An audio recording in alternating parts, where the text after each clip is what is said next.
දැන් ඡන්ද පොඩ්ඩක් කල් දාන අතර ආණ්ඩුව පොඩි සමුළු තියලා නිකන් උරගාලා බලනවා නිකන් ජනතා සහයෝගය ඔය හැම එක්කෙනෙක්ම වසන්ත සමරසිංහගේ රෙකෝඩින් එකක් තියෙනවා අනුර කුමාර දිසානායකගේ රෙකෝඩින් එකක් තියෙනවා ඒ රෙකෝඩින් වල කියන්නේ සම්පකාර දිනනවයි කියලා කියන්නේ මහජන බලය ඒකරාශී වෙනවා හෝ ඒකරාශී වෙලා තියෙනවා කියලා.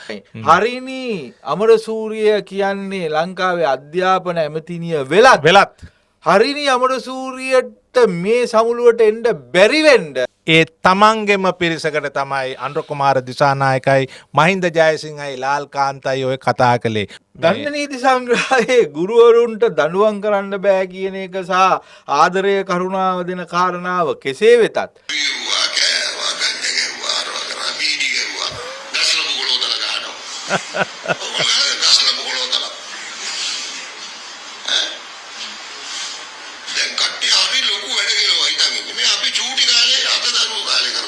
අතදරුව කාලේ ගස් ලැබු කොළ ගහලා.